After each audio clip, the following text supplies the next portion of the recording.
시편 103편 우리 함께 묵상하겠습니다.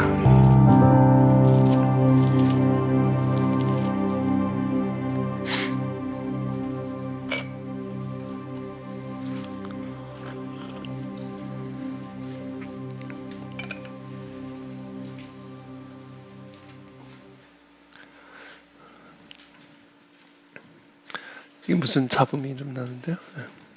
시편 103편 저부터 읽겠습니다. 내 영혼아 여호와를 송축하라. 내 속에 있는 것들아 다 그의 거룩한 이름을 송축하라. 내 영혼아 여호와를 송축하며 그의 모든 은택을 잊지 말지. 그가 네 모든 죄악을 사하시며 네 모든 병을 고치시며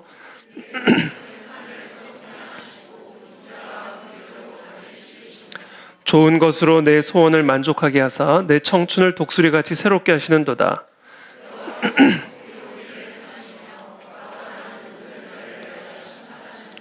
그의 행위를 모세에게 그의 행사를 이스라엘 자손에게 알리셨도다.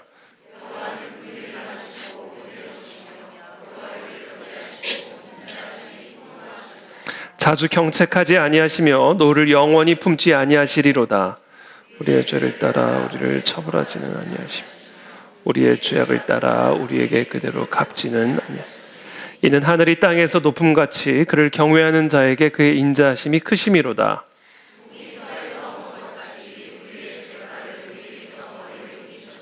아버지가 자식을 긍휼히 여김같이 여호와께서는 자기를 경외하는 자를 긍휼히 여기시나니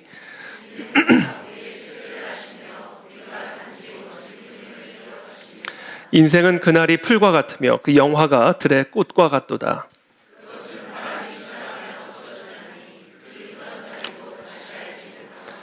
여호와의 인자하심은 자기를 경외하는 자에게 영원부터 영원까지 이르며 그의 의인은 자손의 자손에게 이르리니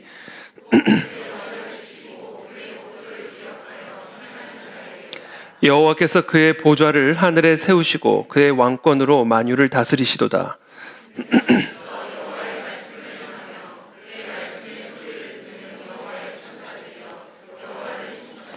그에게 수종들며 그의 뜻을 행하는 모든 천군이여 여호와를 송축하라. 여호와의 지으심을 받고 그가 다스리시는 모든 곳에 있는 너희여 여호와를 송축하라. 내 영혼아 여호와를 송축하라. 아멘. 네, 오늘은 하나님의 은혜에 집중하라라는 주제를 가지고 하나님의 말씀 함께 나누겠습니다. 오늘 본문 이렇게 시작합니다. 내 영혼아 여호와를 송축하라. 내 속에 있는 것들아 다 그의 거룩한 이름을 송축하라. 내 영혼아 여호와를 송축하며 그의 모든 은택을 잊지 말지어다.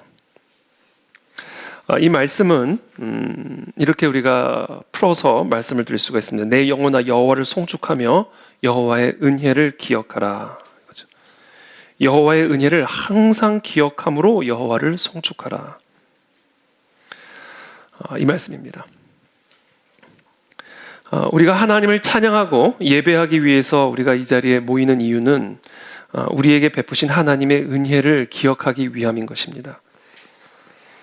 이것은 바꿔 말하면 여호와를 향한 우리의 찬양은 우리에게 베푸신 여호와의 은혜로 말미암은 찬양이어야 된다라는 겁니다. 우리가 찬양을 할 때 찬양을 드리는 이유가 뭐냐?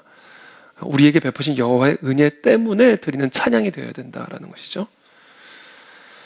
그렇기 때문에 우리의 찬양이 온전한 찬양이 되기 위해서는 우리에게 베푸신 하나님의 은혜가 무엇인지를 깊이 기억하고 그 은혜를 깊이 누리는 삶을 살아가야 됩니다. 여러분 오늘 우리가 찬양을 드릴 때 어떤 마음으로 우리가 찬양을 드렸습니까? 하나님을 찬양을 드리는 이유는 바로 우리에게 베푸신 그 은혜 때문이다. 그 은혜를 기억함으로 하나님을 찬양해야 된다 이야기죠. 샘에서 생수가 터지기 위해서는 이 샘이 있는 곳까지 땅을 깊이 파고 들어가야 됩니다. 그렇죠? 땅을 웬만큼 파서는 샘이 있는 그 샘의 근원이 있는 그 지점으로까지 도달할 수가 없죠. 땅을 또 파고 또 파고 또 파서 이 샘의 근원지까지로 파고 들어가야 그 샘에서 생수가 터져 나오게 되는 법입니다. 마찬가지로 이 하나님의 은혜라고 하는 것은요, 바로 우리의 찬양이 터져 나오는 샘이요 우리 가운데 부흥이 임하게 되는 셈입니다. 하나님의 은혜가 우리에게 베푸신 하나님의 은혜가 우리의 찬양의 셈이요 부흥의 셈입니다. 그렇기 때문에 우리의 영혼 가운데 그 여호와를 향한 진정한 송축이 터져나오고 우리의 삶에 하나님의 부흥의 셈이, 이 민족 가운데 하나님의 부흥의 셈이 터지기 위해서는요, 우리의 영혼이 하나님의 은혜를 더 깊이 깨닫고 그 은혜를 더 깊이 경험하는 일에 힘을 쓰셔야 된다라는 겁니다. 그래서 오늘 시편에 다윗은 이렇게 얘기합니다. 내 영혼아 여호와를 송축하라. 내 속에 있는 것들아 다 그의 거룩한 이름을 송축하라. 내 영혼아 여호와를 송축하며 그의 모든 은택을 잊지 말지어다. 그러니까 하나님의 은혜에 집중하는 겁니다. 나에게 베풀어 주신 그 하나님의 은혜에만 모든 마음과 정신을 쏟는 거예요. 왜? 거기서부터 찬송이 터져 나올 수가 있는 것이고, 그 은혜를 기억함으로 또 그 은혜를 누림으로 부흥이 우리 가운데 강림하실 수가 있기 때문에 그렇습니다. 저는 이 밤에 우리 모두가 다 우리에게 베푸신 하나님의 은혜에만 집중할 수 있게 되기를 바랍니다. 우리 그안의 진리교회가 우리에게 베풀어 주신 그 하나님의 은혜가 무엇인지에만 집중할 수 있는 교회가 되기를 기도합니다. 거기서 찬송이 터져나오고 부흥은 터져나오게 되는 것입니다. 자, 그렇다면 나에게 베풀어 주신 하나님의 은혜라는 것은 구체적으로 무엇일까? 오늘 우리가 이 밤에 하나님을 찬양하면서 기억해야 할 나에게 베풀어 주신 하나님의 은혜는 무엇인가? 3절부터 5절까지 이렇게 얘기합니다. 그가 네 모든 죄악을 사하시며 네 모든 병을 고치시며 내 생명을 파멸해서 속량하시고 인자와 긍휼로 관을 씌우시며 좋은 것으로 내 소원을 만족하게 하사 내 청춘을 독수리같이 새롭게 하시는도다.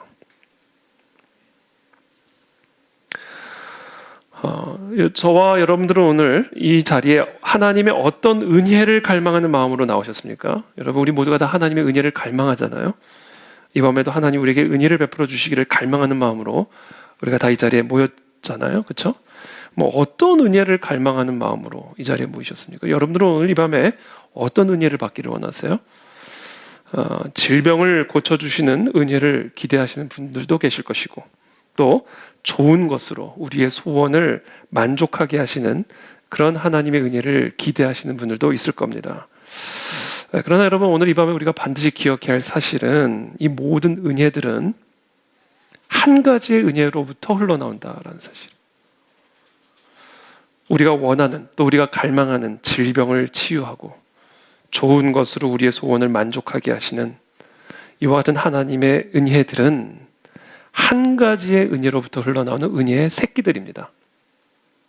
그 모든 은혜들의 모체가 되는 은혜는 오직 하나입니다. 그것은 나의 모든 죄악을 사해 주신 하나님의 은혜입니다.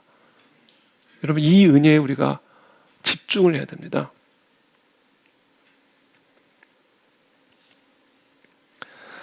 나의 모든 죄악을 사해 주심으로 말미암아 나의 모든 병이 치유를 받게 되는 것이고요. 나의 모든 죄악을 사해 주심으로 말미암아 나의 생명이 파멸해서 속량을 받게 되는 것이고요. 나의 모든 죄악을 사해 주셨기 때문에 좋은 것으로 나의 소원을 만족하게 하셔서 나의 삶을 독수리같이 새롭게 해주시는 것입니다. 여러분, 저와 여러분들에게 베푸신 이 죄 사함의 은혜를 믿으십니까? 그렇다면 우리의 병은 이미 치유를 받은 것이고, 우리의 생명은 이미 파멸해서 속량을 받은 것이고, 이미 좋은 것으로 우리의 소원을 만족하게 하신 것입니다. 이 모든 축복들, 이 모든 우리가 갈망하고 있는 은혜들은 바로 이 죄 사함의 은혜로부터 흘러나오는 새끼들이에요. 자식들입니다. 그렇기 때문에 오늘 이 밤에 우리가 기억하고 그 하나님을 찬양해야 할 그 은혜라고 하는 것은 바로 나의 죄악을 사해 주신 그 은혜. 그 은혜에 우리 모두가 우리의 모든 마음과 정신과 우리 모든 메시지와 우리 모든 찬양과 기도가 집중되어 있어야 된다는 거예요. 누가복음 5장에 보면 예수님께서 중풍병자를 치유하시면서 지붕을 뚫고 내려온 중풍병자에게 그렇게 간절하게 치유를 갈망하는, 질병으로부터 나음을 받고 죽음에서부터 파멸에서부터 생명이 속량을 받고 좋은 것으로 자신의 소원을 만족하게 하시기를, 그래서 자신의 삶이 독수리같이 새로워지기를 갈망하는 마음으로 지붕을 뚫고 병상을 내리는 그 중풍병자를 향하여 주님이 하신 말씀은 이거예요. 네 죄사함을 받았느니라요. 그리고 나서 일어나 걸어라. 죄사함으로부터 모든 은혜와 축복들은 흘러나온다라는 겁니다. 그러니까 이것을 간과하고 다른 은혜와 축복들을 구하는 것은 이거는 완전히 잘못된 거예요. 우물가에서 숭늉을 찾는 거나 마찬가지입니다.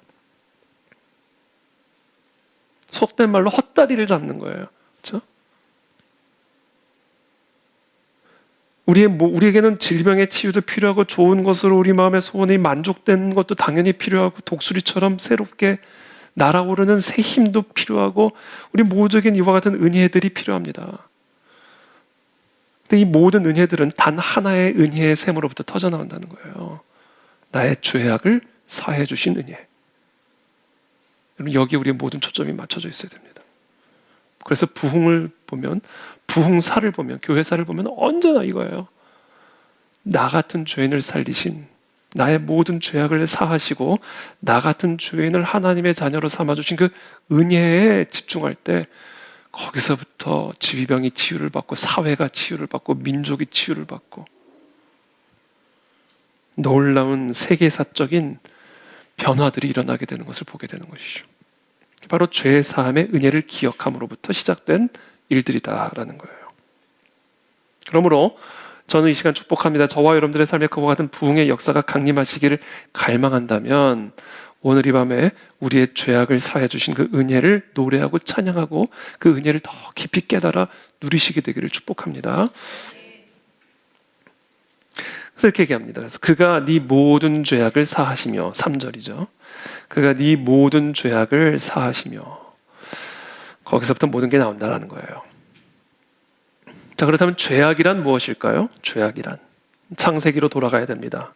죄악이 무엇인지를 알려면 아담과 하와의 이야기를 살펴봐야 됩니다. 창세기 2장 16절 17절입니다. 우리 함께 한 목소리로 읽겠습니다. 시작.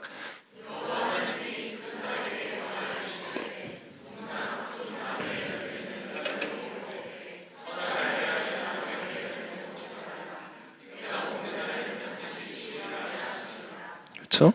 이게 죄악이에요. 죄악이란 무엇이냐? 하나님의 말씀에 대한 불순종입니다.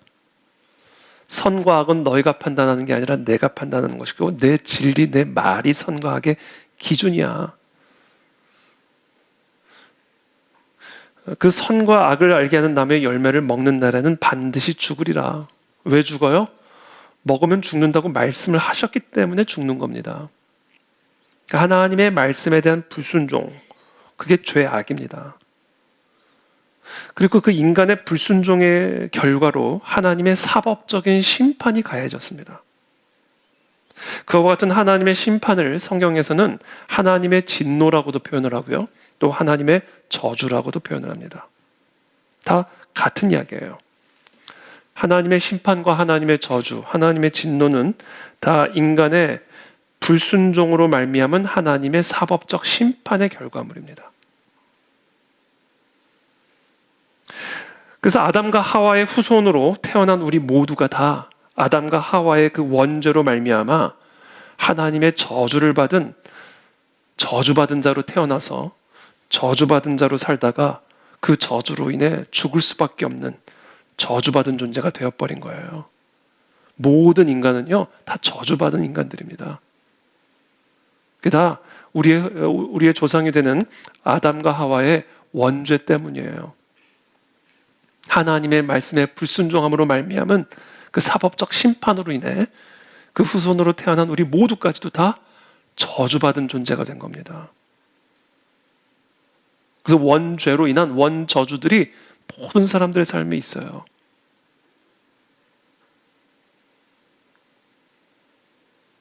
그것을 창세기 3장 17절부터 19절이 이렇게 말합니다. 아담에게 이르시되 네가 네 아내의 말을 듣고 내가 네게 먹지 말라 한 나무의 열매를 먹었은즉 땅은 너로 말미암아 저주를 받고 너는 네 평생에 수고하여야 그 소산을 먹으리라. 땅과 그 땅 위에 사는 우리 모두가 다 저주받은 존재가 된 겁니다. 왜요? 먹지 말라 한 것을 먹었기 때문에. 땅이 네게 가시덤불과 엉겅퀴를 낼 것이라. 땅이 저주를 받았기 때문에. 네가 먹을 것은 밭의 채소인즉 네가 흙으로 돌아갈 때까지 얼굴에 땀을 흘려야 먹을 것을 먹으리니 네가 그것에서 취함을 입었음이니라. 너는 흙이니 흙으로 돌아갈 것이니라 하시니라. 왜요? 저주받았기 때문이에요. 아담과 하와의 그 거역과 불순종으로 인한 사법적 심판이 아담과 하와는 물론 그 후손 모두에게 가해진 겁니다. 모든 인간은 다 저주받은 인간들이에요. 제가 최근에 시간 날 때마다 한국사를 좀 공부를 하고 있습니다. 제가 한국 사람인데 한국사를 잘 모르더라고요. 그래서 틈틈이 이제 한국사에 대한 책도 보고 또 강의도 이제 듣고 있는데 최근에 제가 아주 흥미로운 글을 하나 읽었습니다. 1837년 3월 남지동, 경남 창원으로 추정이 되는 곳인데요. 19세기 초죠. 유등열이라는 사람의 16살짜리 딸 아이가 고을에 사또한테 가서 청혼을 올린 글이 그 기록이 남아 있습니다. 그 내용이에요. 저의 나이는 지금 16세로 어린 나이에 어미를 잃고 의지할 만한 족친이 없고 또 집안의 생활에 나갈 만한 재산이 없으며 다만 늙은 아버지가 있는데 모습이 마음이 아플 지경입니다. 급기야 연이은 흉년을 당하여 이리저리 동서로 떠돌며 구걸하여 음식을 얻어서 늙은 아버지의 거의 죽어가는 모습을 가까스로 보존했습니다. 그런데 올 봄의 흉년은 더욱 심하여 곧 굶어 죽게 될 것입니다. 요즘은 이따금 슬프게도 부황이 나는 고할 데 없는 목숨이니 부녀가 함께 길거리에서 굶어 죽은 귀신이 될 것입니다. 얼마나 흉년이 심한지 부녀가 길거리에서 굶어 죽어 귀신이 될 지경에 이르게 되었다. 이렇게 사또에게 청혼을 올리는 거예요. 그래서 이 16살짜리 딸 아이가 이렇게 요청을 합니다. 저의 자매로, 이 자매라는 것은 뭐냐면 자기 자신을 판다라는 얘기예요. 저의 자매로 아버지를 구하는 것만 갖지 못하므로 차라리 부녀가 굶어 죽어 귀신이 될 바에는 내가 나 자신을 팔아 아버지를 구하는 것이 더 낫겠다라고 판단했으므로 다른 사람의 집에 저를 팔기를 청하고자 했는데 그 사람이 제가 배신할 것이라고 의심을 했습니다. 그러니까 자기를 팔아가지고 자기를 산 다음에 도망가면 어떡할 거냐. 그래서 의심을 했다라는 거예요. 돈만 받고 튀면 어떡하냐. 이제 이거죠. 튄다라는 표현 너무 비속어. 도망가면 어떡하냐. 제가 늙은 아버지를 보양할 길이 없어 이에 슬프고 불쌍한 깊은 사정을 사또께 읍소하니 통촉하신 후 몸을 팔아 구할하라는 뜻으로 입지를 작성해 주셔서, 입지라고 하는 것은 일종의 확인증입니다. 증빙서류. 그 입지를 작성해 주셔서 저의 한 몸이 아버지의 아사를 좌시하지 않도록 적선하는 처분을 내려 주십시오. 그러니까 사또에게 확인증, 증빙서류를 적어달라는 거예요. 이 사람은 절대로 그렇게 도망가지 않을 것이니까 이 여자, 이 16살짜리를 사려고 하는 사람에게 이 공증, 이 증빙 서류를 작성해 주셔서 제출을 하도록 그렇게 도와달라고 사또에게 청원을 하는 그 기록입니다. 자, 이 증빙 서류를 써줍니다, 사또가. 그리고 이 증빙 서류를 이 16살짜리 딸이 유등열이라고 하는 자기를 사려고 하는 그 사람에게 죄송합니다. 조광득이라고 하는 사람에게 이 딸이 이제 가져다 주는 것이죠. 그리고 그 글에 확인증이 이렇게 씁니다. 이 명문하는 일은 제가 이번에 큰 흉년을 당해 춘궁이 심하여 부모를 살릴 길이 전혀 없으므로 만부득이 저를 전문 13냥으로 쳐서 수대로 받아 부모를 살리고 저를 위 사람에게 법률에 의하여 후소생과 함께 자기 자손들과 다 함께 관의 입지에 따라 사또가 써준 그 확인증에 따라 영영자매하니 다 파니 뒤에 친족들이나 자손 중에 만약 잡담하는 이가 있거든 이 문서를 가지고 관에 고하여 변정할 일입니다. 그러니까 이 16살짜리가 자기 후손 만대까지 다 노예로 팔아버린 거예요. 자기와 자기 아버지를 살리기 위해서. 그래서 나중에 내 후손들이 뭐라고 그러면 이 입지를, 이 증빙서류를 가지고 그들의 잡담을 막아주십시오. 이렇게 보증을 한 거예요. 이 유등열 16살짜리 딸의 후손들은 그래서 다 이 증빙서류 하나 때문에 노예가 된 겁니다. 태어나기도 전에.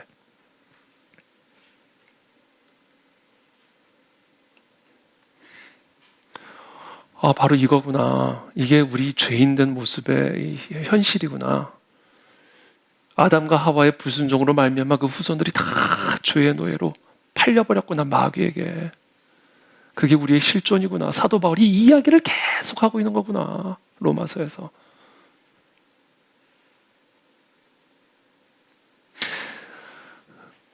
그래서 이 16살짜리 여자의 후손으로 태어난 모든 사람들은 다 노예로 태어나는 거예요. 노예로. 그렇죠? 그러니까 인간을 그냥 인간이라고 부르지 않고 죄인이라고 부르는 이유가 바로 여기 있습니다. 태어나면서 다 그냥 죄라고 하는 성씨를 붙고 태어나는 거예요. 죄인으로 태어나는 겁니다. 아담의 원죄로 인해서 그의 모든 후손들이 다 죄를 안고 태어나서 하나님의 저주 아래 살다가 저주로 인해 죽는. 그래서 모든 인간을 저주받은 죄인이라고 얘기하는 거예요. 그게 우리의 실존입니다, 여러분. 그러니까 그 인간에 대한 일말의 환상을 다 깨시기를 축복합니다, 여러분. 인생에 대한 일말의 소망을 다 부셔야 돼요. 우리는 다 태어나면서부터 저주받은 죄인으로 태어나는 거예요. 이 16살짜리 딸의 후손들처럼. 조선이 망했으니 다행이지. 조선이 안 망했으면 계속 노예로 사는 거예요. 사도 바울이 로마서 6장 16절에서 하는 이야기가 그겁니다. 너희 자신을 종으로 들여 누구에게 순종하든지 그 순종함을 받는 자의 종이 되는 줄을 너희가 알지 못하느냐? 혹은 죄의 종으로 사망에 이르고 혹은 순종의 종으로 의에 이르느니라. 그러니까 아담과 하와가 마귀에게 순종함으로 마귀의 종이 됐다라는 거예요. 그러면서 계속 이렇게 얘기해요. 그러므로 한 사람으로 말미암아 죄가 세상에 들어오고 죄로 말미암아 사망이 들어왔나니 아담 한 사람의 죄로 말미암아 저주가 들어왔나니 이와 같이 모든 사람이 죄를 짓게 된 거다. 그 한 사람의 죄로 말미암아. 그래서 사망이 모든 사람에게 이르게 되었다. 그게 이 인간의 실존입니다, 여러분. 여러분, 이와 같은 죄로, 원죄로 말미암은 그 원저주가 우리의 인생을 지배하고 있습니다. 아주 강력하게. 근데 그게요, 단순히 우리의 외적인 환경, 그렇죠? 땅에서 엉겅퀴가 나고 우리가 수고하고 땀을 흘려야 먹을 수 있고 결국은 살다가 흙으로 돌아가는 이 모든 외적인 환경의 저주와 고통뿐 아니라 이 내면에 그와 같은 죄와 저주로 인한 이 내면에 이 죄인의 정서가 함께 시작이 됩니다. 이 죄인의 감정. 그래서 이 삶의 외적인 고통뿐만 아니라 이 삶의 내적인 고통이 함께 오게 된 거예요. 그래서 죄로 인한 사람이 저주받은 이 저주에는요, 단순히 외적인 환경의 저주만 있는 게 아닙니다. 이 흉황, 흉년, 삶의 고통만 있는 게 아니에요. 이 내면의 고통이 함께 생겨나게 됩니다. 그걸 창세기 3장 7절에서 이렇게 기록하죠. 그들의 눈이 밝아져 자기들이 벗은 줄을 알고 무화과 나무 잎을 엮어 치마로 삼았더라. 뭐야? 수치심이 들어오죠. 사람은 끊임없이 수치심을 갖고 살아가게 돼 있어요. 이 저주받은 인간의 내면의 실존입니다. 땀을 흘려야 우리가 먹고 살 수 있듯이, 그리고 결국은 죽어서 흙으로 돌아가듯이 내면에서는요, 끊임없이 우리의 수치심이 우리를 괴롭힙니다. 그들이 그날 바람이 불 때 동산에 거니시는 여호와 하나님의 소리를 듣고 아담과 그의 아내가 여호와 하나님의 낯을 피하여 동산 나무에 숨은지라. 뭐예요? 죄책감이에요. 죄책감. 하여튼 인간 안에는요, 끊임없는 이 죄책감과 수치심으로 우리를 끊임없이 고통스럽게 만듭니다. 여러분들이 혼자 가만히 있을 때 여러분들의 마음과 생각 속에서는요, 끊임없이 여러분들의 마음과 평안을 깨는 죄책감과 수치심이 계속 우리를 공격합니다. 그래서 우리를 하여금 계속 숨게 만들어요. 가리게 만듭니다. 이게 인간이에요. 이게 저주받은 인간의 내면의 상태입니다. 여호와 하나님이 아담을 부르시며 그에게 이르시되 네가 어디 있느냐? 이르되 내가 동산에서 하나님의 소리를 듣고 내가 벗었으므로 두려워하여 숨었나이다. 그래서 두려움이에요. 자, 수치심과 죄책감. 이것은 끊임없이 우리의 마음과 생각을 괴롭히는데요. 이것은 우리의 마음에 두려움을 가져다 줍니다. 두려움. 말할 수 없는 두려움. 그냥 두려워요.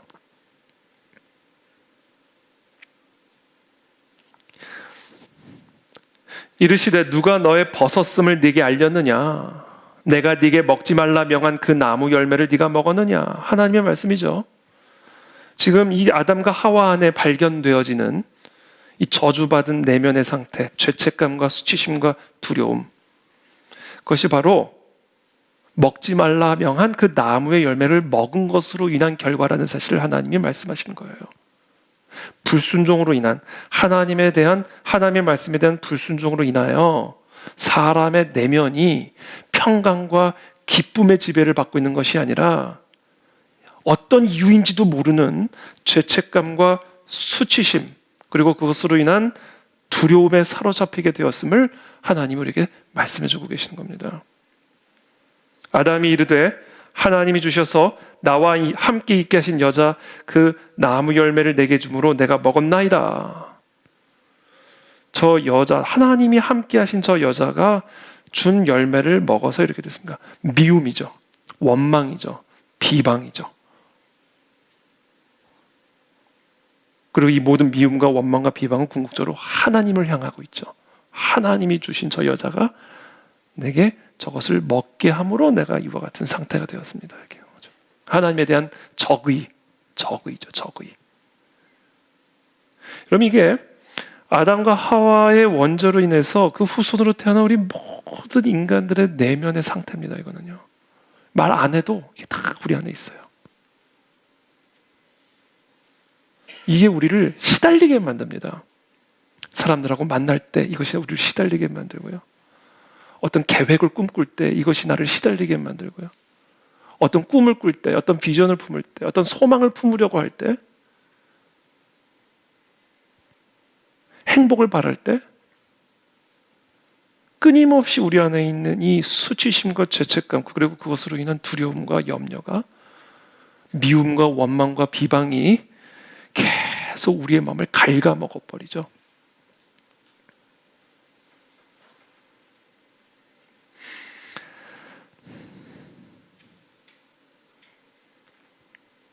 하나님께서 우리의 모든 죄악을 사해 주셨다는 것은 이처럼 우리를 묶고 있던 이 하나님의 사법적인 저주와 심판의 결박으로부터 우리가 구원을 받게 되었음을 의미할 뿐만 아니라 나의 내면의 이 모든 죄책감과 수치심, 정죄감으로부터도 자유함을 얻게 되어서 모든 두려움이 소멸이 되고 우리의 마음에 참 평강과 기쁨이 임하게 되었음을 의미하는 거예요. 그렇기 때문에 여러분, 이 죄 사함의 은혜는요, 두 가지 측면을 지니고 있습니다. 하나는 사법적인 측면을 지니고 있어요. 우리가 하나님의 율법을, 하나님의 말씀에 불순종함으로 말미암은 하나님의 사법적인 심판, 그것으로 인한 저주, 그와 같은 저주로부터 우리가 구원을 받게 되었음을 의미할 뿐만 아니라 그와 같은 저주로 인한 내 내면의 모든 죄책감과 수치심, 그리고 그것으로부터 연유되어지는 두려움으로부터 자유케 되었음을 의미하는 거예요. 이게 우리에게 베풀어 주신 죄 사함의 은혜입니다. 그래서 로마서 8장에서 사도 바울은 이야기합니다. 그러므로 이제 그리스도 예수 안에 있는 자에게는 결코 정죄함이 없나니, 그렇죠? 우리의 죄로, 아담과 하와의 원죄로 인한 우리의 삶을 지배하고 있었던 모든 그 원저주로부터 우리는 이제 자유함을 얻게 됐다라는 거예요. 그래서 더 이상 정죄함이 없나니 이는 그리스도 예수 안에 있는 생명의 성령의 법이 그와 같은 우리의 삶을 지배하고 있던, 모든 인생을 지배하던 죄와 그 죄로 인한 사망의 법에서 우리를 해방하였기 때문이다라는 거예요. 그렇기 때문에 더 이상 우리 안에는 정죄함이 없다. 그러므로 죄책감이 있어서는 안 된다. 수치심이 있어서는 안 된다. 그 죄책감과 수치심으로 인한 어떤 형태의 두려움과 염려도 우리 안에 있어서는 안 된다. 우리 안에는 완벽한 평강과 기쁨으로 충만해야 된다. 그 얘기를 하고 있는 거예요. 이게 우리에게 베풀어 주신 죄 사함의 은혜이기 때문이다라는 거예요. 우리가 하나님을 찬양을 할 때 그 죄사함의 은혜를 기억하고 찬양을 하라는 거예요. 그게 우리가 찬양을 드리는 이유다라는 거예요. 저는 저와 여러분들 안에는 어떤 형태의 이유가 있는 죄책감이든 이유가 없는 알 수 없는 죄책감이든 그 모든 죄책감들이 이 시간 다 사라지게 되길 축복합니다. 모든 수치심들도 다 사라지게 되길 축복합니다. 이 죄책감과 수치심이요, 우리의 마음을 항상 긴장 상태로 만들어요. 그 모든 긴장 상태의 마음들도 다 사라질지어다. 완벽한 평강과 기쁨이 오늘 시간 우리의 심령을 지배하게 하여 주십시오. 그것을 기억하는, 이미 그게 이루어졌다라는 거예요. 그 상태를 우리는 유지해야 된다라는 거예요.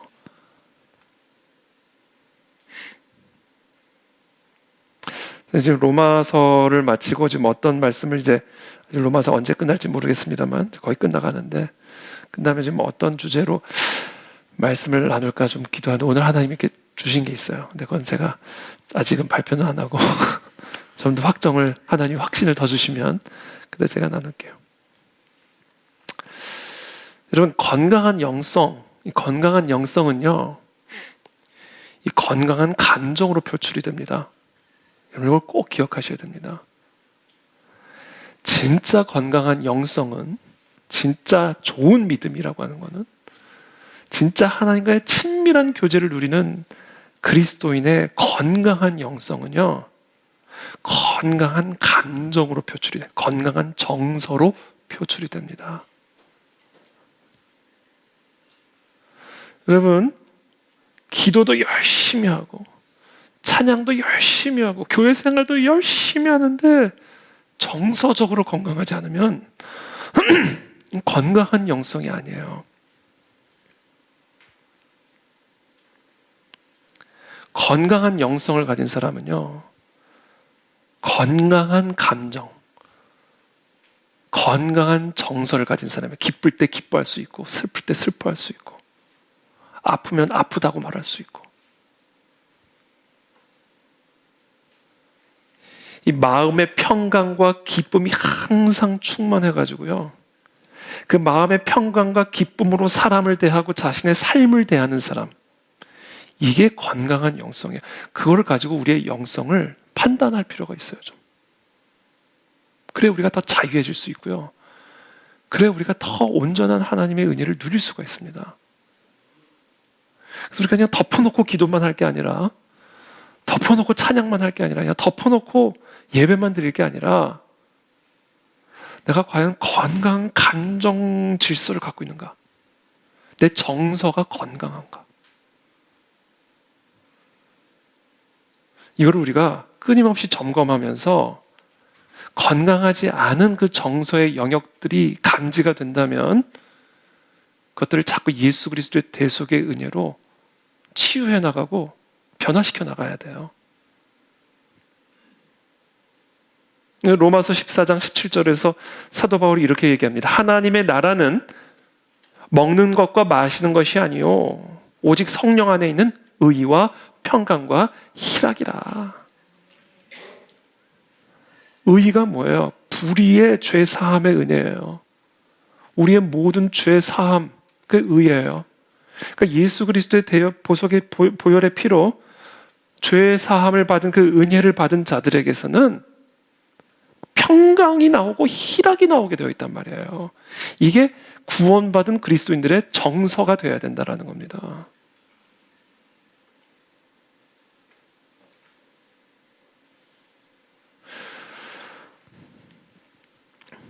그래서 제가 오늘 여러분들에게 강조드리고 싶은 것은 이거예요. 하나님께서 내 모든 죄악을 사해 주셨다.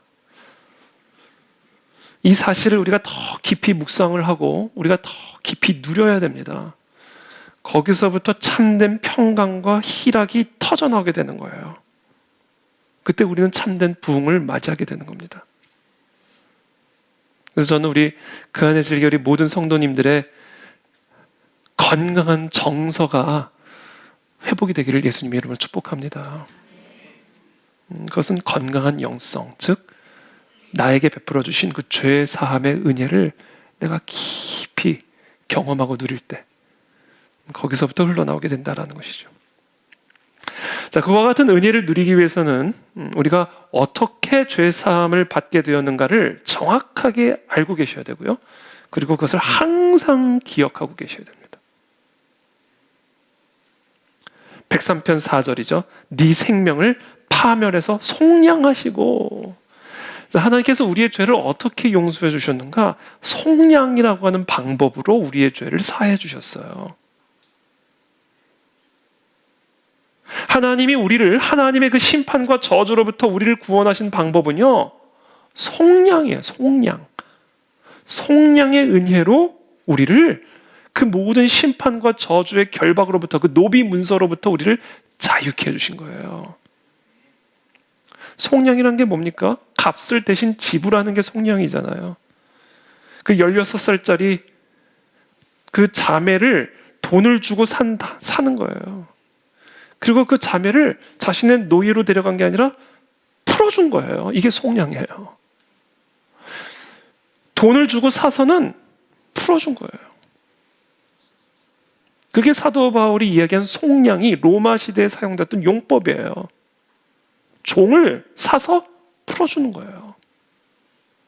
아니면 계속 종이 되니까. 이 16살짜리 이 여자아이의 후손들은 계속 종이 되니까 그 종의 연결고리를 끊어내기 위해서 딱 종으로 산 다음에 내가 저 종 사겠어. 그래서 산 다음에 자유를 선언해 준 거예요. 그래서 그 후손들이 다 자유하게 되는 거예요. 이게 속량이에요. 탈북자들을 돈을 주고 사오는 거잖아요. 다 노예로 창녀로 팔려갈 그 여인들을 우리 여인들을 이 16살짜리 자매와 같은 이 여인들을 돈을 주고 사오는 거예요. 그리고는 자유를 주는 겁니다. 이게 속량이에요.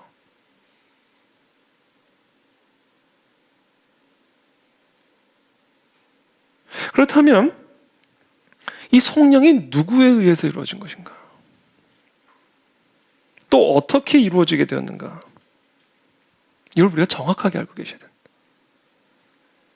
하나님의 본체이신 하나님의 아들 예수 그리스도에 의해서 이루어졌고 그 예수 그리스도의 십자가를 통해서 이루어지게 됐습니다.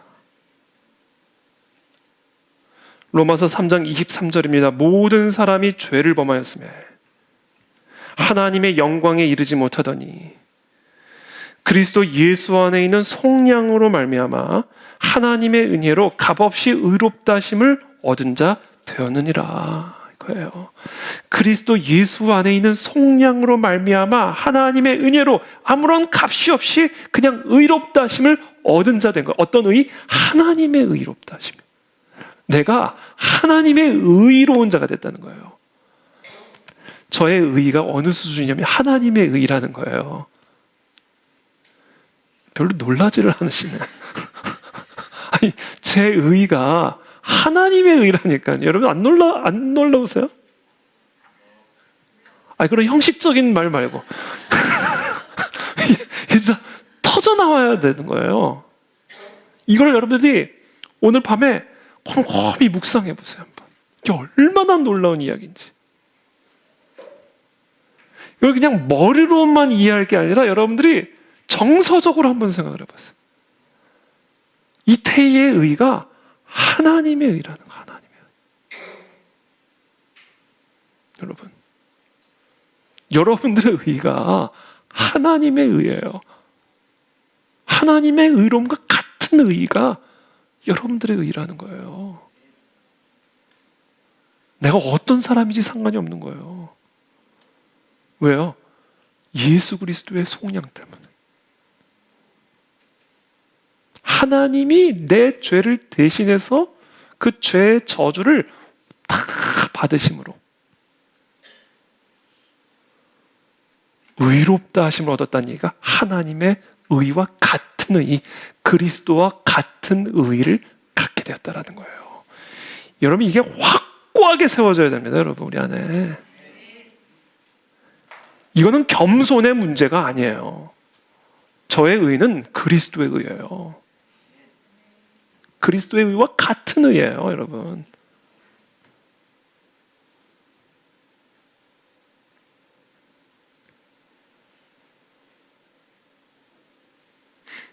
이것을 이사야 선지자를 통해서 이미 예언하신 거예요.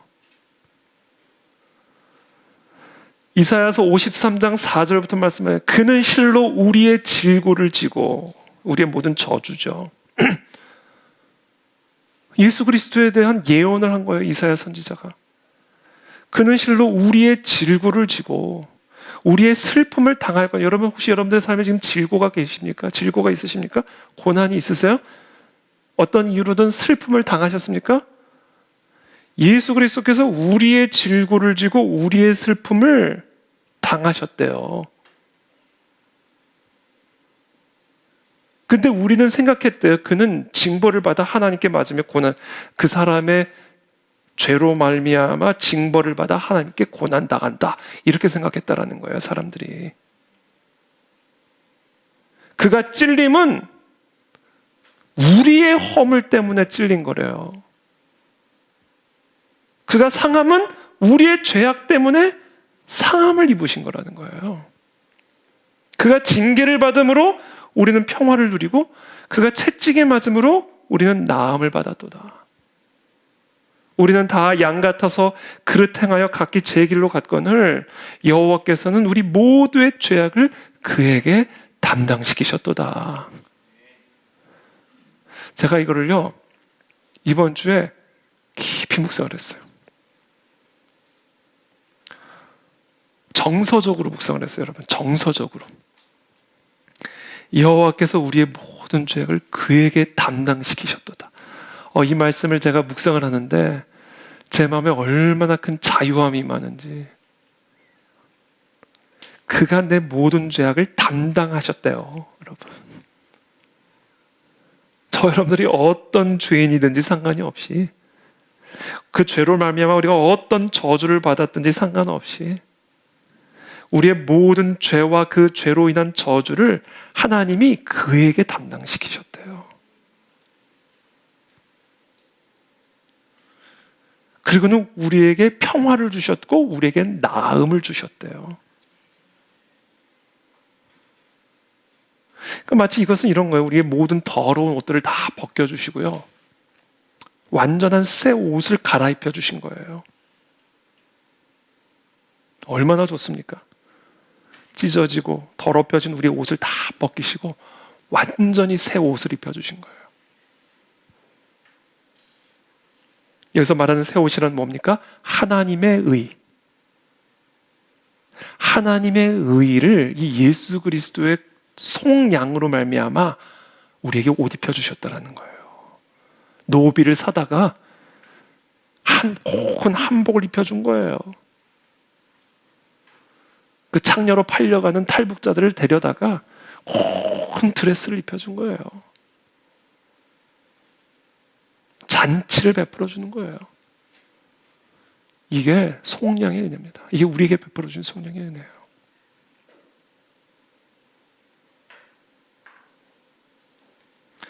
여러분, 오늘 이 밤에 여러분들 그거 한번 깊이 묵상해 보세요. 그러면요, 여러분들의 마음에 죄책감과 수치심과 그것으로 인한 모든 패배의식과 모든 두려움과 염려들이 싹 소멸되는 것을 여러분들이 경험하게 될 겁니다. 그러면서 마음의 평강과 기쁨이 솟아올라오는 걸 경험하실 거예요. 거기서부터 찬양이 터져 나온다는 거예요.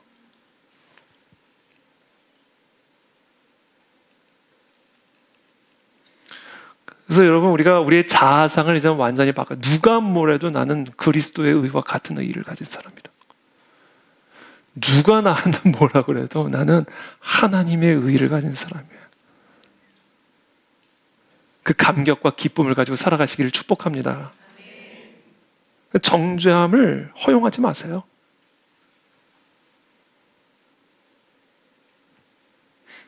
그래서 이사야서 52장 1절에서 계속 이렇게 얘기합니다. 시온이여 깰지어다 깰지어다 내 힘을 낼지어다 거룩한 성 예루살렘이여 네 아름다운 옷을 입을지어다.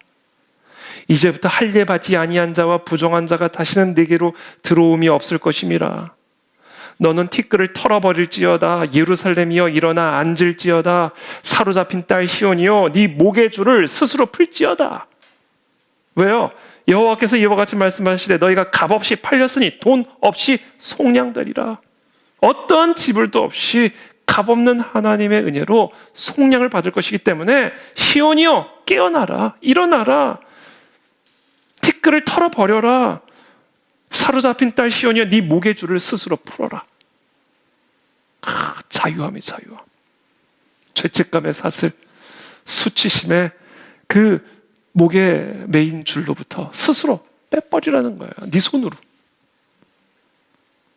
하나님이 우리에게 하나님의 의의를 입혀주셨기 때문에.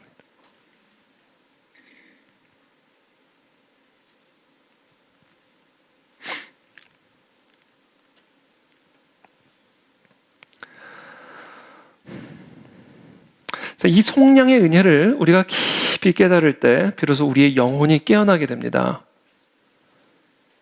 그리고 우리의 마음이 다시 힘을 낼 수가 있게 됩니다. 아름다운 의의 옷을 입게 되고요. 내 목의 줄을 내가 스스로 풀어버리는 거예요.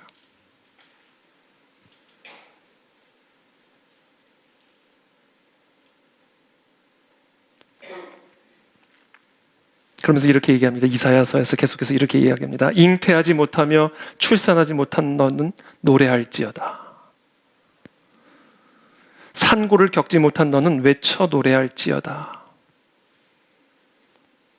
이르도 홀로 된 여인의 자식이 남편 있는 자의 자식보다 많음이라 여호와께서 말씀하셨느니라. 하나님의 놀라운 복이 부어지게 되는 것을 말씀하시죠. 네가 이 속량의 은혜로 말미암아 모든 죄와 사망의 저주로부터 구원을 받았음을 믿고 그래서 네 목의 줄을 스스로 빼내고 일어나 티끌을 털어버리고 깨어나게 되면 바꿔 말해서 이 속량의 은혜를 너희가 깊이 누리고 내 의가 그리스도와 같은 의라는 것을 알게 되면 그러면 그동안 잉태하지 못했던 출산하지 못했던 산고를 알지 못했던 너희가 남편 있는 자의 자식보다도 많은 자식을 갖게 될 것이다. 완전한 회복을 약속하시는 것이죠. 네 장막터를 넓히며 네 처소의 휘장을 아끼지 말고 널리 펴되 너의 줄을 길게 하며 너의 말뚝을 견고히 할지어다. 이는 네가 좌우로 퍼지며 네 자손은 열방을 얻으며 황폐한 성읍들을 사람 살 곳이 되게 할 것임이라. 여러분 우리가 죄책감과 수치심에 사로잡히면요 이게 다 쪼그라듭니다. 쪼그라들어요. 생각도 쪼그라들고 마음도 쪼그라들고 다 쪼그라듭니다. 그러나 내가 예수 그리스도의 성령의 은혜로 말미암아 하나님의 의를 옷 입은 하나님의 자녀가 되었음을 그 베풀어 주신 은혜를 깊이 기억하게 되면 그럼 이제 이 장막터가 터져 나오는 거예요. 이 마음이 확장이 되고요. 생각이 확장이 되고요. 삶의 지경이 확장이 되기 시작하는 겁니다. 두려워하지 말라. 네가 수치를 당하지 아니하리라. 놀라지 말라. 네가 부끄러움을 보지 아니하리라. 네가 젊었을 때 수치를 잊겠고 과부 때의 치욕을 다시 기억함이 없으리니. 완전한 회복, 완전한 치유. 놀라운 하나님의 자녀된 축복을 약속하고 계십니다. 저는 그와 같은 이 성령의 은혜를 여러분들 오늘 이 밤에 깊이 누리시게 되기를 축복합니다. 지금 이 이사야서의 말씀은요, 일단은 역사적으로 보면, 역사적인 상황 속에서 보면 하나님이 이사야를 통해서 바벨론의 포로로 끌려가게 될, 그래서 완전히 패망하게 될, 그들의 죄로 말미암아 저주를 받게 될 이스라엘 백성들의 회복을 약속하고 계시는 거예요. 그리고 이것은 고레스 칙령에 의해서 성취가 되죠. 그러나 이것은 단순한 그와 같은 이스라엘의 그 바벨론으로부터의 회복의 역사적 사건만을 예언하고 있는 말씀은 아닙니다. 이것은 바로 예수 그리스도를 통해서 우리 모두 죄인된 우리들의 구원을 약속하고 계시는 것이죠. 그리고 더 나아가 여전히 예수 그리스도를 보지 못하고 있고 죄 사함의 은혜를 알지 못하고 있는 현재 우리 이스라엘 민족들의 회복을 궁극적으로 약속하고 계시는 말씀이기도 하는 것이죠.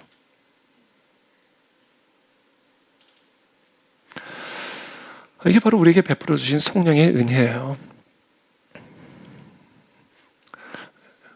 여러분 마음의 이 기쁨과 즐거움이 회복이 되시기를 축복합니다. 어떠세요? 여러분들의 지금 느낌을 제가 한번 좀 확인을 하고 기쁘세요? 네, 우리 엄지사님 말 기쁘다.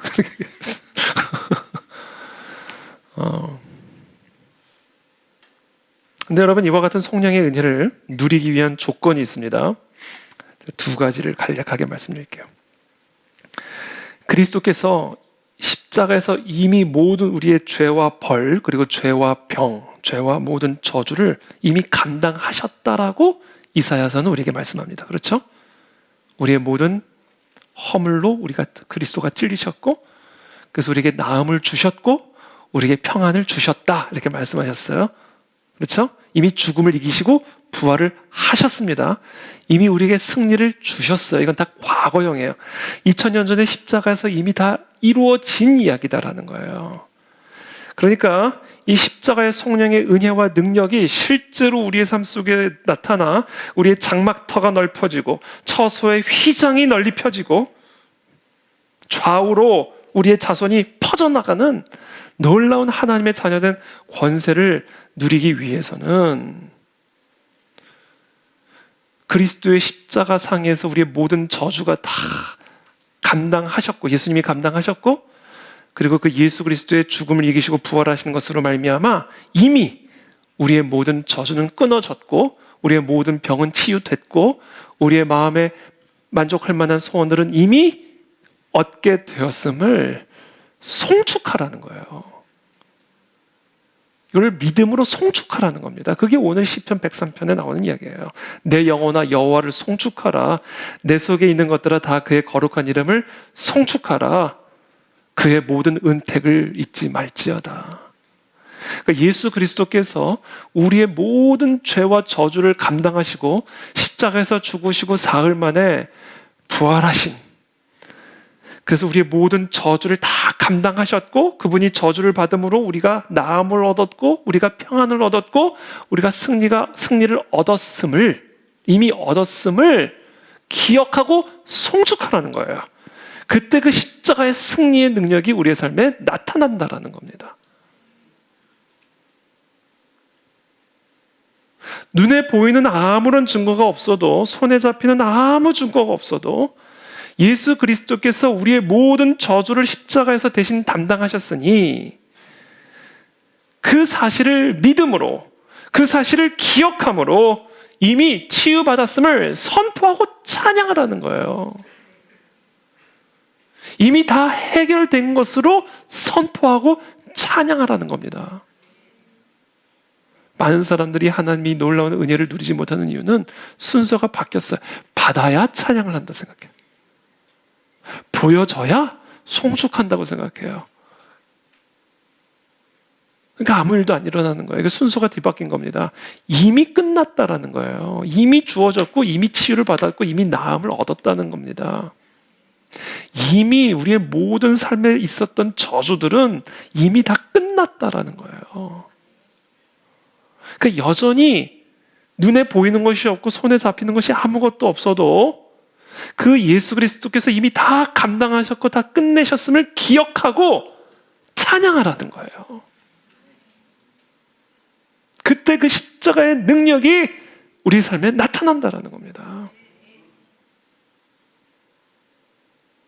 그 찬양이 얼마나 중요한 겁니까? 찬양이. 그러니까 찬양을 그냥 찬양하지 말라는 거예요. 십자가의 은혜, 내게 베풀어 주신 그 십자가의 은혜를 기억하면서 찬양하라는 거예요. 다 끝내셨다. 다 이기셨다.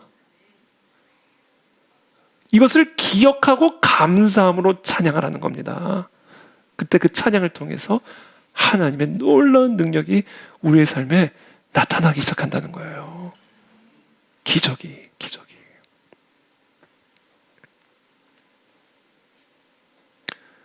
저는 이 역대하 20장의 이 여호사밧의 이 전쟁의 승리 이야기가 저는 얼마나 좋고 좋은지 몰라요.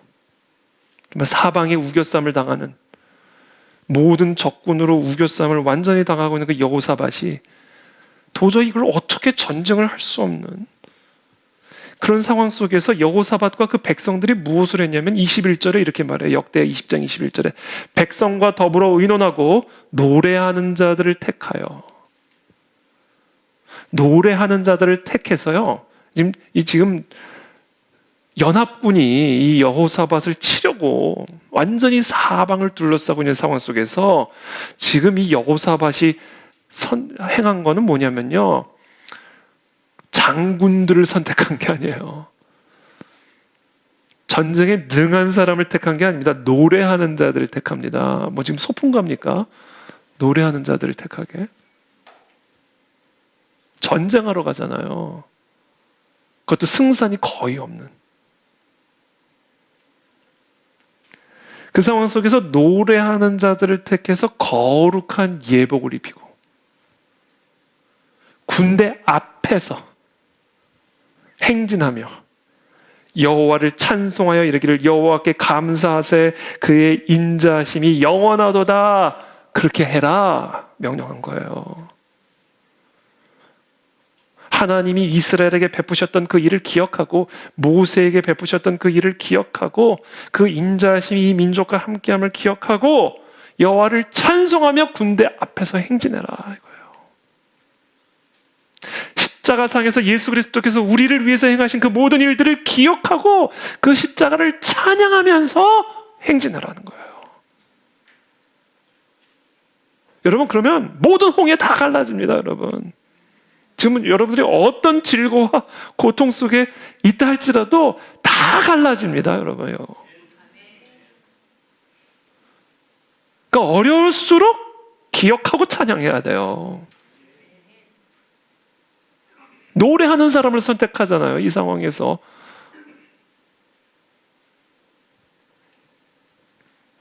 (22절에) 그 노래와 찬송이 시작될 때에 어떤 일이 일어나는가? 여호와께서 복병을 두어 유다를 치러 온 암몬 자손과 모압과 세일산 주민들을 치게 하심으로 그들이 패하였으니, 곧 암몬과 모압 자손이 일어나 세일산 주민들을 쳐서 진멸하고 세일 주민들을 멸한 후에는 그들이 서로 쳐 죽였더라. 자기들끼리 쳐서 다 죽어버릴 거예요. 언제요? 그 노래와 찬송이 시작이 될 때. 여러분, 여러분들의 삶에 저는 기적이 일어날 것을 이미 확신하고 이미 이루어졌음을 믿으시길 축복합니다. 여러분, 어떤 우겨쌈을 당하는 상황 가운데 있을지라도 그리스도가 십자가에서 다 우리의 모든 질고와 고난을 감당하셨어요. 과거형이에요. 그러니까 그거를 기억을 하고 찬송하라는 거예요. 찬송. 그러면 여러분들의 삶에 이와 같은 기이한 일들이 일어납니다. 저는 북한이요, 반드시 무너지게 되는데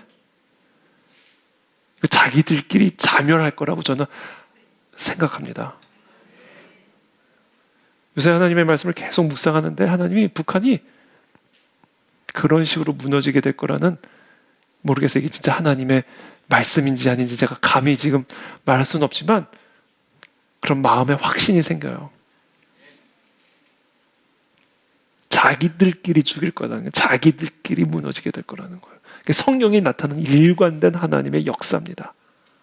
사람이 할 수 없는 일은 하나님이 행하시는데요, 하나님이 행하시는 일은 자기들끼리 싸워서 자기들끼리 무너지게 만드는 거예요. 그러니까 우리가 뭐를 해야 되냐면요, 우리가 이 땅의 부흥을 위해서, 이 민족의 통일을 위해서 우리가 해야 할 일이 뭐냐면, 이미 그리스도께서 십자가에서 통일을 이루셨다. 이미 하나님 그리스도께서 십자가에서 저 모든 북한 동포들의 저주를 십자가에서 다 감당하셨다. 이건 이미 과거형, 이미 통일은 이루어진 거예요. 이 생각이 바뀌어야 돼요. 통일을 이루는 게 아니라 이미 이루어졌어요. 그래서 우리 한국교회가 해야 할 일이 뭐냐면, 이미 그리스도가 십자가에서 통일을 이루셨기 때문에 우리는 그것을 기억하고 찬양하는 거예요. 그걸 우리가 하겠다는 거예요. 매일.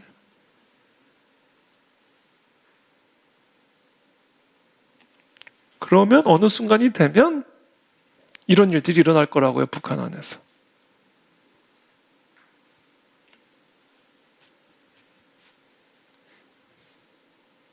이사야서 40장 29절에 이렇게 말씀하시죠. 피곤한 자에게는 능력을 주시며 무능한 자에게는 힘을 더하시나니 소년이라도 피곤하며 곤비하며 장정이라도 넘어지며 쓰러지되 오직 여호와를 앙망하는 자. 여호와를 앙망한다는 게 그거예요. 여호와께서 이스라엘에게 베푸셨던 그 일, 여호와께서 모세에게 베푸셨던 그 일을 기억하고 그 하나님을 찬송하는 거예요. 예수 그리스도께서 십자가에서 당하신 모든 승리하신 그 일을 기억하고 그분만을 찬송하는 겁니다. 이게 여호와를 앙망하는 거예요. 그때 우리가 새 힘이 들어오는 것을 경험하게 될 것이고 독수리가 날개치며 올라감 같을 것이요 다른 박질하여도 곤비하지 아니하겠고 걸어가도 피곤하지 아니하리로다.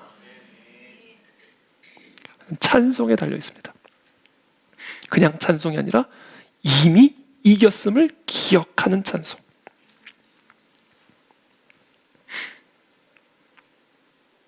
6절입니다. 여호와께서 공의로운 일을 행하시며 억압당하는 모든 자를 위하여 심판하시는도다.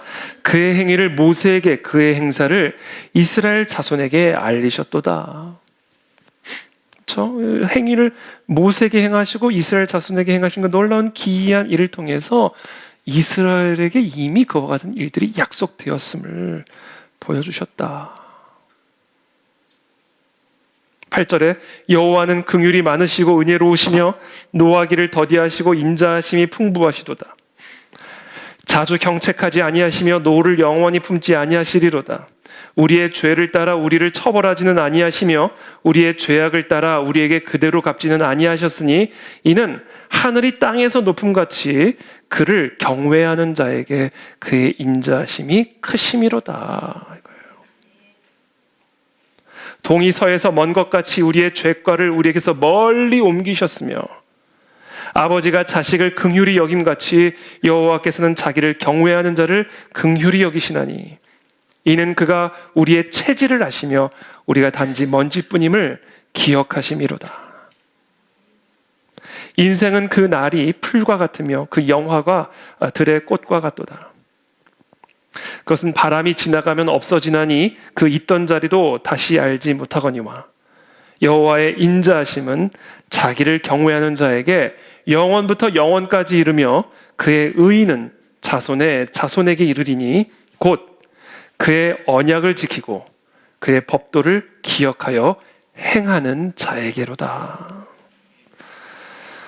여러분, 제가 지금 말씀드렸어요. 하나님의 은혜, 예수 그리스도의 그 십자가에서 이미 치유하셨고 이미 승리하신 그 사실을 기억하고 찬송할 때 그 승리가 우리의 삶에 흘러들어오게 된다. 말씀드렸어요. 여러분 꼭 기억하시길 바랍니다. 그거에 더해서 하나 조건이 더 있어요. 조건이라기보다는, 엄밀하게 말하면 조건이라기보다는 그 속량의 은혜를 정말로 알고 깨닫고 그 속량의 은혜를 정말로 찬양하는 사람은 반드시 그의 법도를 지켜 행하게 되어 있습니다. 제가 지난주에도 주일에도 말씀드렸잖아요. 하나님과의 깊은 사랑의 인격적 교제를 누리게 되면 우리의 마음과 생각과 의지와 감정이요 그 사랑의 지배를 받게 되면요 하나님의 법도를 이탈할 수가 없어요. 그 순간은요 내가 하는 거 원하는 것 뭐든지 해도 하나님의 뜻이 돼요. 엄청난 자유를 누리게 됩니다. 그래서 하나님의 그 은혜, 그 하나님의 사랑으로 내 마음과 생각과 감정이 완전히 지배를 받아버리게 되면 그리스도께서 나를 위해서 십자가에서 대속하신 그 모든 은혜로 말미암아 내가 누리는 그 자유, 그 은혜로 말미암은 그 감격으로 내 모든 마음과 생각이 지배를 당하게 되면요 그 상태가 되면 뭐든지 구하시면 다 이루어집니다. 그래서 그게 정확하게 하나님의 뜻이기 때문에 그래요. 하나님의 뜻으로부터 이탈할 수가 없어요. 그래서 주의 법도, 곧 오늘 18절에 그의 언약을 지키고 그의 법도를 기억하여 행하는 자에게 하나님의 인자하심과 은혜가 임하여 승리와 치유와 능력이 임한다. 이 말씀은요 엄밀하게 말하면 조건이 아니라 사실은 진짜 하나님의 은혜, 성령의 은혜를 찬양하는 자는 이렇게 할 수밖에 없다는 얘기를 하는 거예요, 사실은.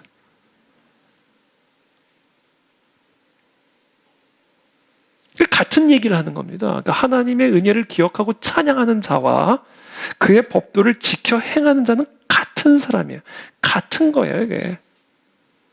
다른 게 아니에요.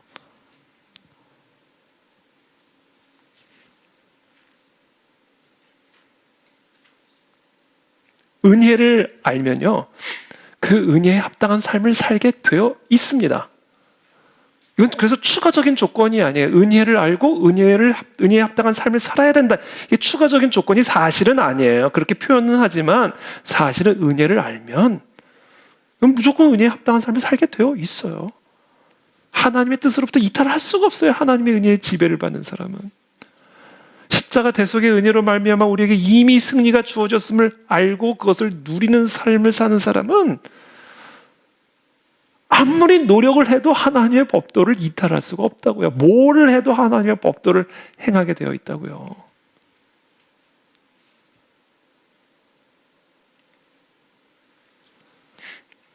은혜를 아는 자는 은혜에 합당한 삶을 살게 되어 있어요.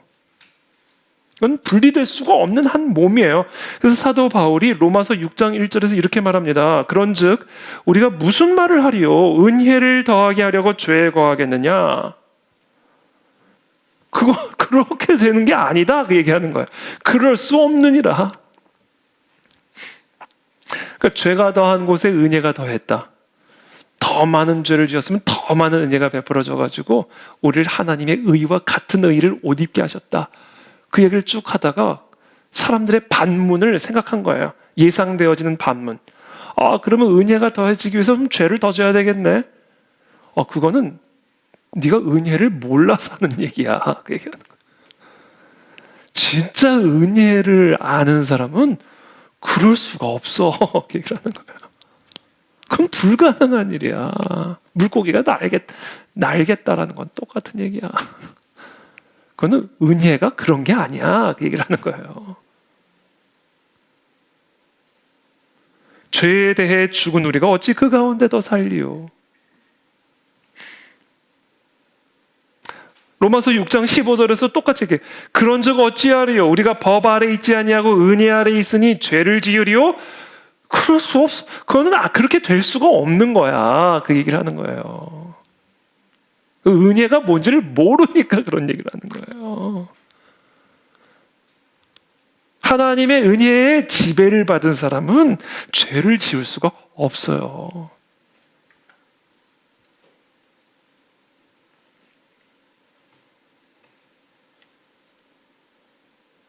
믿음은 행함이라는 것과 분리가 될 수 없는 한 몸이에요.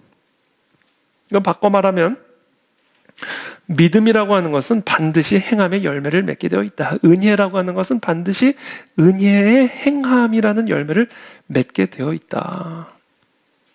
포도나무에서 포도 열매를 맺듯이 믿음이라고 하는 나무에서는, 하나님의 은혜라고 하는 나무에서는 반드시 그 믿음에 합당한 행함, 그 은혜에 합당한 행함이라고 하는 열매를 맺게 되어 있다. 이건 분리될 수가 없는 한 몸이다. 포도나무에서 포도 맺히는 것과 똑같은 이치다. 포도나무에서 사과가 열릴 수 있겠느냐? 그럴 수는 없느니라. 그 얘기를 하고 있는 거예요, 사도 바울이. 그래서 여러분, 우리가 반드시 알아야 될 게, 우리가 진짜 은혜를 깊이 묵상하면 묵상할수록 완벽하고 완전할 수는 없겠지만 반드시 그것에 합당한 행함의 변화가 일어나게 되어 있습니다. 그래서 제가 오늘 여러분들에게, 저와 여러분들에게 말씀드리고 싶은 부분은, 행하려고 노력하지 마십시오. 은혜를 깊이 깨닫고 누리려고 노력을 하십시오. 십자가에서 우리를 위해서 대속에 피를 흘리신 그 예수 그리스도의 은혜, 그것으로 말미암아 내가 하나님의 의를 입게 되었다라는 이 진리가 어떤 진리고 어떤 은혜고 이게 어떤 의미를 지니고 있는지를 깊이 묵상하고 그것을 누리십시오. 정서적으로. 이 정서적으로까지 침투해 들어올 수 있도록 누리십시오.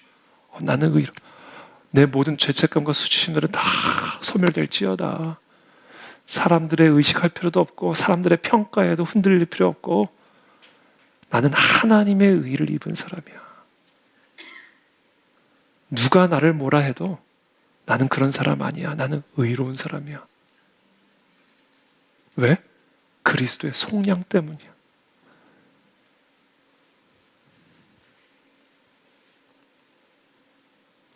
그걸 깊이 누리십시오. 거기서 오는 자유함을 누리십시오. 그래서 이 마음에서 평강과 희락이 솟아나오게 하셔야 돼요. 이 하나님의 나라예요. 의와 평강과 희락입니다. 그러면 그 평강과 희락으로 사람을 대하게 되어 있어요. 그 평강과 희락으로 삶을 대하게 되어 있다. 거기서 행함의 변화가 일어나기 시작하는 거예요. 그래서 행하려고 노력하지 말고 은혜를 더 깊이 경험하고 누리는 일에 힘을 쓰시기를 바랍니다. 가지가 열매 맺으려고 노력하는 일 가지는 없죠. 붙어만 있으면 맺는 거죠. 행하면 나오는 거예요. 그래서 행함이 없으면 가짜라는 얘기를 하는 거예요.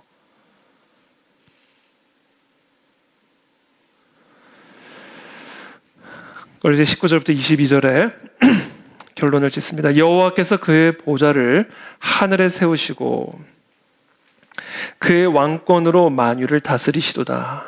능력이 있어 여호와의 말씀을 행하며. 그렇죠? 이 시편의 전반부에서는 우리에게 베푸신 그 은혜를 송축하고 그 은혜를 기억할 것을 말씀을 하시고, 오늘 시편의 후반부에서는 진짜 그렇게 은혜를 송축하는 사람들은 법도를 행한다.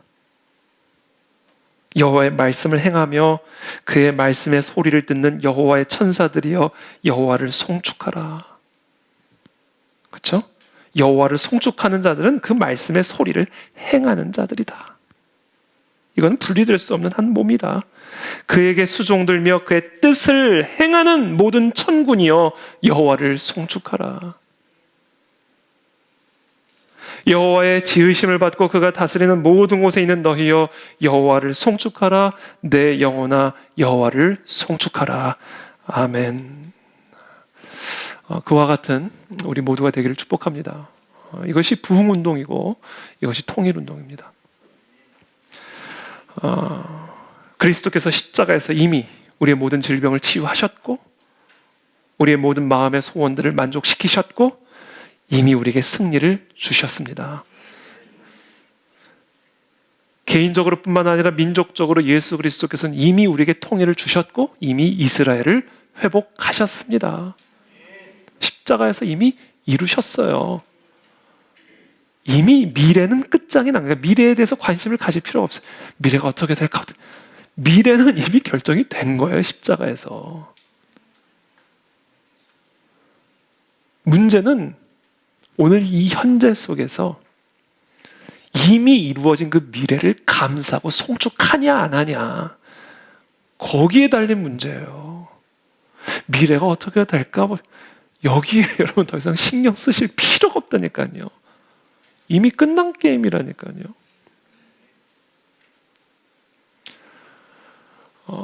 그래서 이제 우리의 싸움은 미래를 만들어가는 싸움이 아니라 이미 이루어진 미래를 어떻게 현실 속에서 누리느냐의 싸움이에요.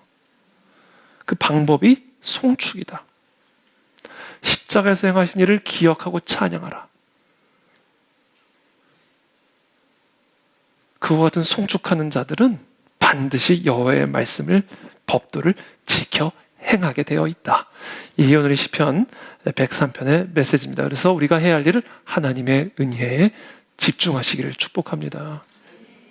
많은 메시지들이 있고 이 땅에 지금 많은 소리들이 있는데요. 여러분, 우리의 마음과 생각과 정신을 이 복음에 집중을 하고 진리의 말씀에 집중을 하셔야 됩니다.